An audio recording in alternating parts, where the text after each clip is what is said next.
Hey, you are listening to Oh Crap Parenting with me, your host, Jamie Glowacki. This is a podcast for conscious parents who drop the F-bomb a lot. Hello, my friends. Welcome, welcome. So today, I want to talk about siblings. But before we get into that, I want to thank each and every one of you who reached out last week when I put in my Instagram and my newsletter that my best friend died. I don't want to talk about that because I'll cry and I really have to get through this podcast. But this podcast has been so hard to record because I have to record podcasts like every week, of course, right? And then when something happens, it sort of puts your life on hold. And so I was like, oh, I just have nothing to talk about. In the face of death, everything seems so significant. However, simultaneously, magic has happened, which is, I think I talked about the coyotes who ate all my chickens, right? So Pascal and I have no chickens. So we got baby chicks. And now they are about a week and a half old. And what is happening is there's a pecking order. And there's one little runt. It's a little black chick, and all the other ones are going after it. And I don't know if you know anything about chicks, but they have to be isolated in a cage. They can't be in like an open environment till they get their wings. But now they're starting to get their feathers on their wings so they can fly just a little bit, and they're starting to like attack each other. And there is a very clear pecking order. Why this is like a magical convergence is upon the death of my friend, we also have spring, and we have chickens, and we have chicks, and we have life. And we have life with a pecking order, which brings me to our subject today, because in the Oh Crap Cafe, we have been having a lively dialogue about siblings and how do you react and how to make siblings love each other more and all the things that go wrong with them.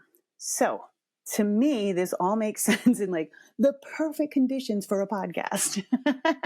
Looking at my chicks though, I am so struck by pecking order. And so let's start with a pecking order, because I do believe with siblings, there is a pecking order. Listen, you have one kid, right? And that kid has all your love, all your devotion, all your attention. And then all of a sudden, usually around maybe 3-4 years old, mom goes away and comes back with a 7 or 8 pound thing that cries all the time and gets all the love and attention that this previous child had all to themselves. So I want to acknowledge that with siblings, there is a pecking order. It's nature. I'm watching it play out with my chickens. It's nature. One is going to peck the other. There is always going to be a runt. There is always going to be one who is a little beaten on. There's going to be other ones who like flap their wings and have to prove their dominance. So seeing it in nature really brought home this whole podcast. Listen, the very first thing when we talk about siblings, it is not fair. It will never be fair. Maybe you breastfed your oldest child for 18 months. I see this all the time in my work. Oh, I breastfed my first for 18 months and now my second. I'm not going to wean my second, even though it's killing you. I'm not going to wean my second till they're 18 months. Maybe you need to wean your second a little bit earlier because now you have two. You have a different dynamic. And I think what we don't realize about siblings, first, again, it's never fair, right? You can't go from 1 to 2 to 3 to 4 and it all be fair. It's going to be naturally unweighted, okay? The next thing is you cannot dictate relationships. So a lot of times parents are like, oh, well, I just want them to be best friends. Man, you can't control that. Look at me and my personal stories that you guys have all heard about me and my sister. We're not best friends. We're navigating it as old women, but you can't dictate a relationship. The best you can do is be open to letting the relationship unfold, however that looks like, okay? There's going to be fights. You're going to be navigating fights until they're about 25. I love the Instagram pictures where like Siblings are holding hands in the apple orchard and it looks super cute. However, siblings by nature are practicing real life relationships. So they're going to hate each other. They're going to love each other. They're going to slam each other. They're going to argue over toys. You will be navigating fights until they're about 25. And then all of a sudden they're like, oh my God, I love you, man. So don't try to manufacture the relationship. Don't try to make them love each other. You can't do that. And they are their own persons. They may not love each other. It may be that they have a contentious relationship later on in life. My sister and I do, and I don't feel bad about that. I still have a really good relationship with my brother and my family, and, it's going to be okay. But you can't navigate that. Next thing, don't humor nonsense. There is something going on right now where we are attending, as parents, we are attending to too many feelings, okay? When your kids are fighting, you don't want to referee the fights. You definitely do not want to say, what's going on? Oh, you feel this? Oh, you feel this? And then you're trying to help them through. And I understand where that's coming from. But as a parent, don't entertain nonsense. No, you go to your room, you go to your room. I'm not playing. You both lost. You're both in trouble. You both won. You're both not in trouble. You can't try to make it fair and to listen to every argument and try to understand everything and then judge and jury the whole situation. You can't do that. I will say sharing rooms is a really good strategy. So I have talked to a lot of people, and I know I only have a single kid, so I know I'm talking from my professional experience and not my personal. But throughout the years, I've heard consistently that sharing rooms is a better strategy for fostering relationships. Not necessarily a good relationship, keeps them connected, even if it's in a contentious way. When we separate the kids, they all have their own lives. They get too involved in individuality. And I'm going to go off on a tangent here. I think that one of the things that's gone wrong with our society right now is we're too entrenched in individuality. It's not just me. It's not just my feelings. My feelings play into Pascal's feelings, play into my mom's feelings. I exist in a family, in a community structure that I cannot be special.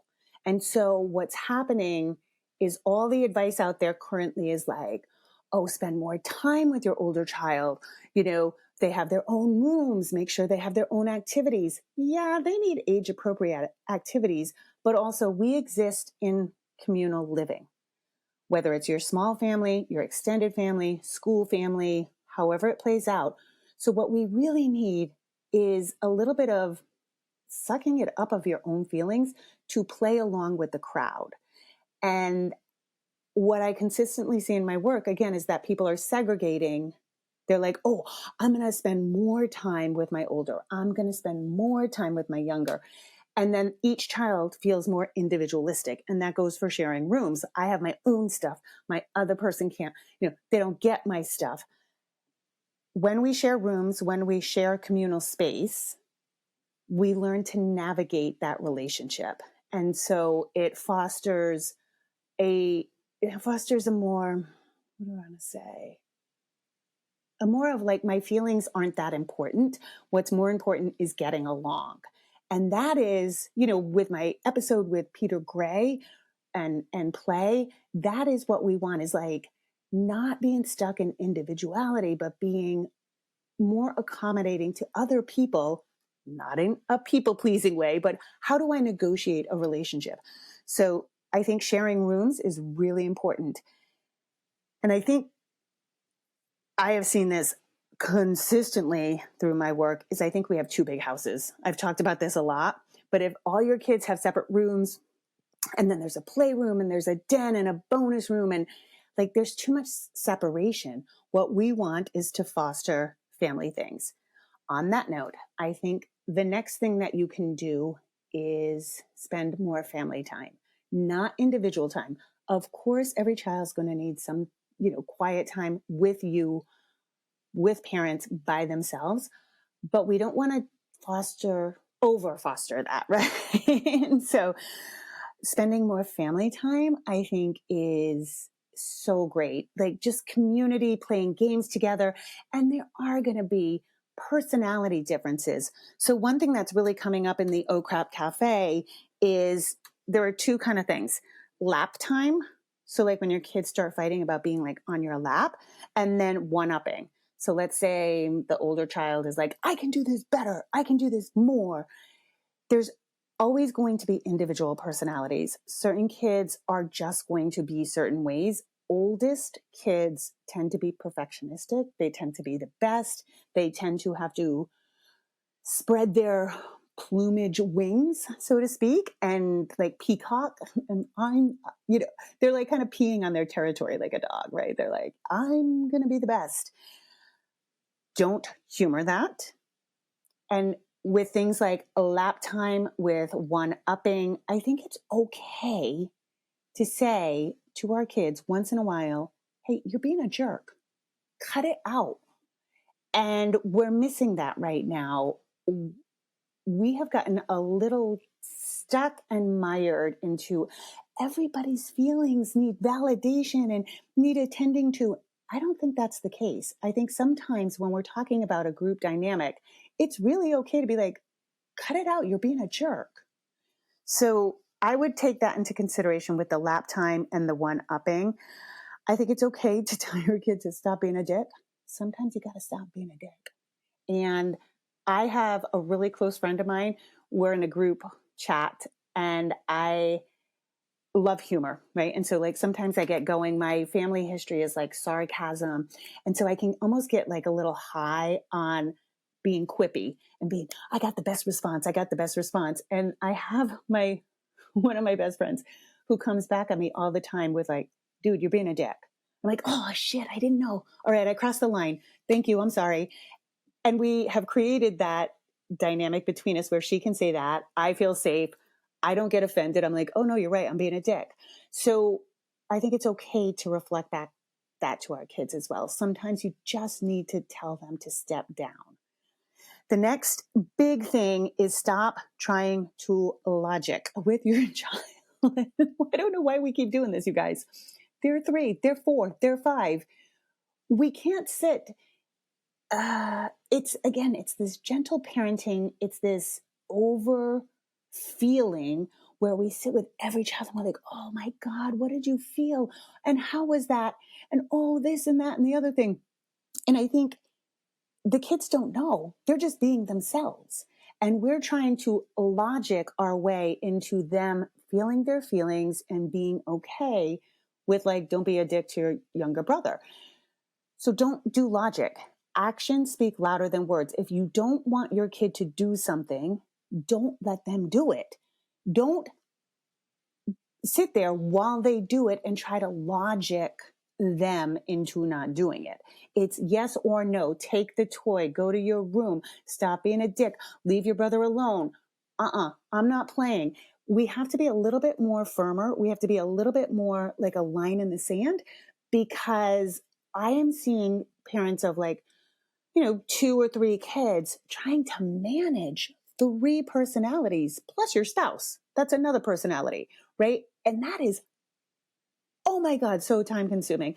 I only have 1 child and no spouse, and it is so time consuming. So let's not do that. Let's not manage every feeling. Sometimes we do have to just get the child out of the way, say the rude thing, say the thing that we've been taught as modern parents not to say, right? We've been taught by all the quote unquote experts, oh my God, everything's okay. How are you feeling? Are you frustrated? You look angry. Where is the anger in your body? And let me tell you, I have been on board with that, but we've taken it just like gentle parenting, just like all the other parenting concepts we talk about here.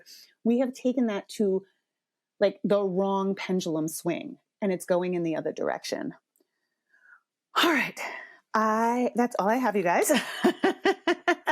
I am feeling, if you can't hear it, I'm a little stuffed up. I think because I have the chicks inside and they're creating dander. And so my voice is a little rocky, and it's been a rocky week of crying and beautifulness and life. There's been a lot of life this week. Anyway, I appreciate you. I appreciate you listening. Hey, if you want to join the Oh Crap Cafe, it's $15 a month. Go to jamieglowacki.com under Oh Crap Cafe. I would love to have you. I do 2 live calls a month, and I also answer questions throughout the week. And we're really creating such a cool vibe where parents are helping parents and creating this like online community that will never be the same. I really love in-person community, but we're the village and I am moderating, so this will not go to hell in a handbasket. I love you guys. Rock on. Have a beautiful day. Okay, bye everyone. Just a reminder, if you need additional resources, I have Oh Crap Potty Training. I have Oh Crap, I Have a Toddler. Those books are available everywhere you want to find a book. You can also go to my website, jamieglowacki.com, where you can book private sessions with me, buy any of my courses. Those are really geared towards potty training help. And also I'm on Instagram. I'm not on Facebook anymore and I'm not on Twitter. I'm on Instagram, jamie.glowacki, and I do a lot of lives and usually posting a lot of good information. So those are extra resources for you. And as always, rock on. Have an awesome day.